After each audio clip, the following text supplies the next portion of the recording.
என்பண்ணன் பேரரசு அவர்களுக்கு வெற்றி பெற்ற தேர்தலே இல்லாமல் வெற்றி பெற்றிருக்காங்க. அந்த அளவுக்கு அவர் உண்மையாக இருந்திருக்காரு. அவருக்கு என்னுடைய வாழ்த்துக்கள். சிவகாசி, திருப்பாச்சி, ஊர் பேரில் தான் எடுப்பார். பழனி, திருப்பதி, சேலம், அடுத்தது என்ன வச்சு எடுக்க போகிறாரு. விஜய் சாருக்கு 2 வெற்றி படங்கள் அன்றைக்கி சிவகாசியும் திருப்பாச்சியும் கொடுத்து பழனி பெரிய வெற்றி. அதோட எங்கள் கேப்டன் கம்போடியாவில் போய் எடுத்தீங்க, தர்மபுரி. வாழ்த்துக்கள் அண்ணா, வெற்றி பெற்றதற்கு எங்கள் சேலம் மாநகர தொழிலாளர் சார்பாக என்றும் சேலம் ஆர்ஆர் குழுவின் சார்பாக சேலம் கலை வள்ளல், ஆன்மீக வள்ளல், தொழில் வள்ளல் அண்ணன் ஆர்ஆர் அவர்கள், தமிழரசன் அவர்கள் அவருக்கு சிறப்பு சாலை செய்தி மரியாதை செய்வார்கள். நன்றி, வணக்கம்.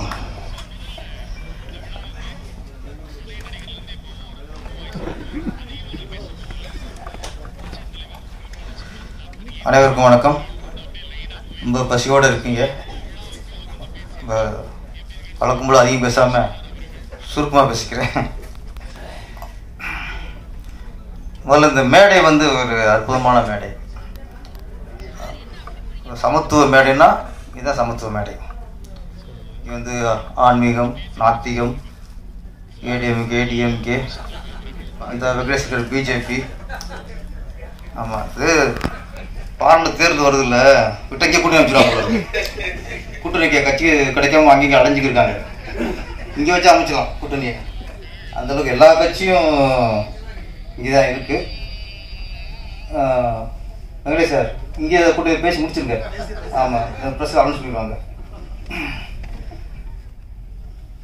ஆமாம், பாரதி மோகன் அவரை நண்பர்னு சொல்கிறத விட ரெண்டு வழிகாட்டின்னு சொல்லலாம்.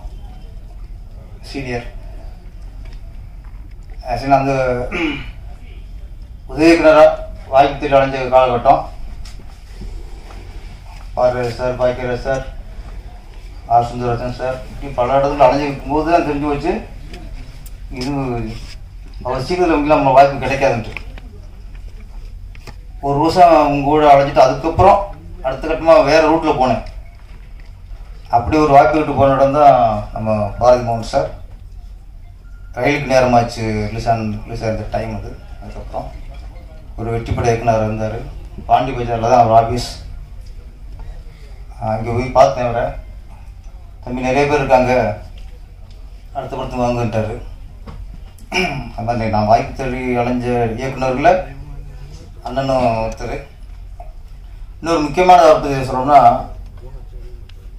மக்கள் நாயகன் ராமராஜன். ஆரம்ப காலகட்டத்தில் அவர் மார்க்கெட்டை அப்படி தூக்கி நிறுத்தின படங்களில் ரயிலுக்கு நேரமாச்சு விடணும்.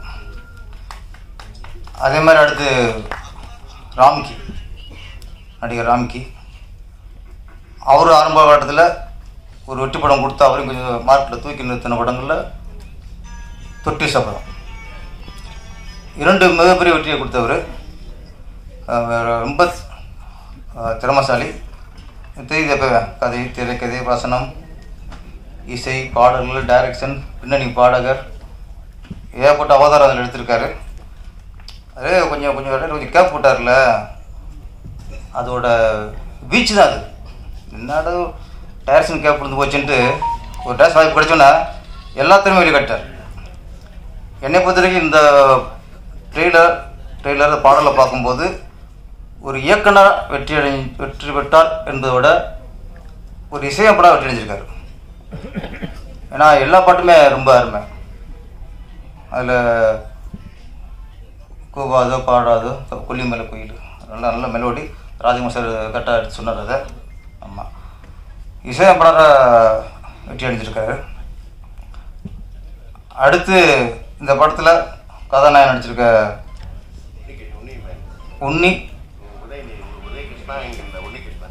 உதய்னாலே பாருங்க, உதய் கிருஷ்ணா என்ற உன்னி கிருஷ்ணன்.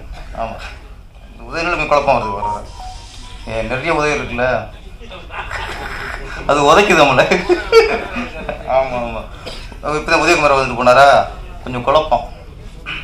நீங்கள் வேறு உதயம் நினச்சிடாதீங்க, எங்கள் சங்கத் தலைவர் உதயகுமார் சொன்னேன், வேறு எங்கேயும் போயிடாம. அவர் இந்த படம் நடிச்சிருக்காரு, சாங் நல்லா பண்ணியிருக்காரு, மிகப்பெரிய ஹீரோ உருவாகணும், அவருக்கு வாழ்த்துக்கள். அப்புறம் ஈகை கருணாகரன் அவர்களுக்கு என்னுடைய பிறந்தநாள் வாழ்த்துக்கள்.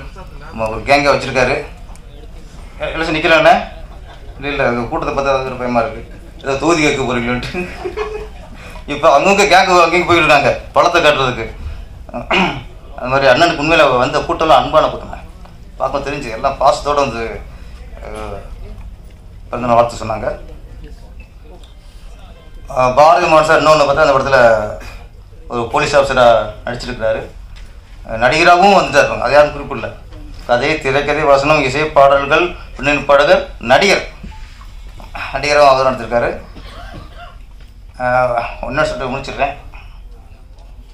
ஒரு காலத்தில் இயக்குனரோட ஒரு பரிமாண வளர்ச்சிமாங்க அடுத்த கட்டம். ஒரு வீட்டுப்பட இயக்குனர் ஆனதுக்கப்புறம் அடுத்த கட்ட வளர்ச்சிங்கிறது தயாரிப்பாளர் ஆவாங்க, அதுதான். இப்போ அப்படி இல்லை. இப்போ இயக்குனரோட அடுத்த கட்டம் அடுத்த வளர்ச்சிங்கிறது இன்றைக்கி எல்லோரும் நடிகர் ஆகிட்டாங்க. நம்ம சமுத்திரக்கனியாக இருக்கட்டும், கௌதம் அண்ணா இருக்கட்டும், நிறைய இயக்குனர்கள், நம்ம சரவண சுபியா இருக்கட்டும், இந்த ராஜகுமாரன் இருக்கார், நம்ம சேரன், எல்லாருமே நிறைய பேர் இப்போ நடிகர் இயக்குனர் வந்து அடுத்த கட்டத்துக்கு நடிகராக மாறிடுறாங்க. அது ஒரு சேஃப்டின்னு நினைக்கிறேன். அது ஒரு சரியான ஒரு ட்ராவல். ஒரு நடிகரை வெட்டி அடிச்சுட்டா அது மாதிரி ஒரு ஒரு என்னையும் முதல்ல நடிகராக்குனது நம்ம டைரக்டர் தான். நான் டைரக்ஷன் பண்ணிகிட்டு இருந்தேன், என்னை கூப்பிட்டு ஏதோ ஒரு நன்றி கடனோ ஏதோ ஒரு காலத்தில் நான் காட்டின அன்புக்காக கூப்பிட்டு திருப்பதியில் அஜித் காம்பினேஷனில் ஒரு டாக்டர் வேஷத்தில் பண்ணார். நான் வந்து 2 படம் டைரக்ட் பண்ணியிருக்கேன், 2 படமும் ஹிட்டு, 4 படம் ஹீரோ பண்ணியிருக்கேன். ஆனால் இந்த திருப்பதியில் இருக்கிறதா நம்ம எங்கே பார்த்தாலும் பேசினாங்க. அதுமாரி அவர் நடிக்கிற படங்களை என்னை கூப்பிட்டு எதுக்காக கூப்பிட்றாரு, நான் டைரக்ஷன் கேமரா பின்னாடி இருக்கிறேன், நீங்கள் வாங்க நடிகன்னு சொல்லிட்டு அவர் பார்த்திபன் சார் படம் திருப்பதி, அவர் நடித்த படங்கள்லாம் எனக்கு வாய்ப்பு கொடுப்பாரு. அது இப்போ நன்றியுடன் தெரிவித்துக் கொள்கிறேன். அது எதுக்கு இப்போ உண்மையை சொல்கிறேன். நான் உதவிக்கு நான் போய் அழைச்சிட்டு இருந்த வாய்ப்பை கொடுக்கல. மாமனே ஏன் பவர் காட்டணும்ல, அப்போ நான் வந்து நடிக்க வச்சு அங்கே வந்து நான் சொல்ல செய்யணும்ல. அது நிறைய பேர் பண்ணியிருக்கேன், நீங்கள் மட்டும் இல்லை, வாய்ப்பு நடிகர் இயக்குனராக நடிக்க வச்சுருக்கேன்.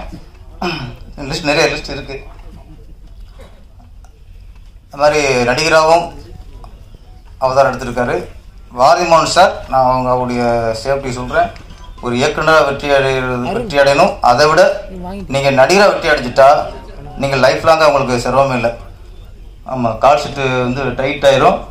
ஆமாம், நிறைய சம்பாதிக்கலாம், சுகமாக இருக்கலாம். கொஞ்சம் கூடுதல் வந்துட்டா கேரவன் கொடுப்பானுங்க, என்ன நிறைய வசதிலாம் இருக்குது. நடிகராக ஜெயிக்கணும். இப்போ நிறைய இயக்குனர்லாம் இப்போ இயக்குனராக ஜெயிச்சா கூட இவங்க மதிக்க மாட்டேங்கிறான். இப்போ நான் கூட தொடர்ந்து விட்டு கொடுக்குறோம். 5வது படம் சுமாராக போச்சுன்னா அவன் சரக்கு அவ்வளோதான்றாங்க. டாஸ்மாக் மாதிரி போச்சு. ஒரு இயக்குனர் வந்து ஒரு கூட சரியில்லைன்னா அவன் சரக்கு திணிச்சுப்பாங்க. டாஸ்மாக் சரக்கு தீராது, இங்கே நம்ம தான் சரக்கு திணிச்சுப்பாங்க. அந்த மாதிரி இயக்குனர்களாம் சேஃப்டியாக எல்லோரும் நடிகராயிரும். ஆனால் எனக்கு வாய்ப்பு கிடைக்க மாட்டேங்குது. எங்கள் சங்க தலைவர் உதயகுமார் அவர்கள் பிஸி ஆகிட்டார் இப்போ. ஆமாம், நிறைய படம் கமிட் ஆகிட்டு பிஸியாக இருக்கார். அங்கே இருக்கேன் இங்கே இருக்குங்கிறாரு, கோயம்புத்தூர் இருக்குங்கிறாரு, திருவண்ணாமலை இருக்குங்கிறாரு, அவுட்டர் ஷூட்டிங்காக போயிட்டு இருக்காரு. ஆமாம், அதனால் அவருக்கு சேஃப்டியான ஒரு பாதையை பிடிச்சிட்டாரு. அது மாதிரி பாரதி மோகன் சாரும் நடிகர் இயக்குனராக வெற்றியிடணும், நடிகராக வெற்றியிடணும். இந்த படம் வெற்றியின் மூலம் தயாரிப்பாளர்கள் மீண்டும் தொடர்ந்து படம் எடுக்கணும். இந்த படத்தில் நடித்த கதாநாயகி வந்து கரெக்டாக அந்த மலைவாழ் இந்த பெண் மாதிரியே கரெக்டாக இருந்தாங்க. ஆமாம், இந்த ஜானி படத்துலையா அந்த பாட்டு ஞாபகம் வச்சு, சுபாஷினி அந்த சாங் ஞாபகம் வச்சு எனக்கு. இந்த படம் மிகப்பெரிய வெற்றி அடையணும். பசுவோட இருக்கீங்க நம்ம அண்ணன் இவர் ஈகை கருணாகரன்னா அடுத்து இன்னொரு வள்ளல் இருக்கார், உணவு வள்ளல். ஒரு பேர் உணவு வள்ளல்னு வச்சுக்கலாம். ஆமாம், எங்கள் சங்கத்துக்கு வருஷம் ஏன்னா அங்கே பொறுப்பு நடக்கும்போது இடத்துல 1000-1500 பேர் வருவாங்க. குறைஞ்ச விலையில் அந்த விலையில் எங்கேயும் பிரியாணி கிடைக்காது. ஏதோ ஒரு பேருக்கு ஒரு ரேட்டை போட்டு நம்மளுக்கு அனுப்பிடுவார். அதனால் எங்கள் சங்கம் அண்ணன் சேலம் ஆறாரு அவர்களுக்கு என்றைக்குமே கடமைப்பட்டிருக்கு.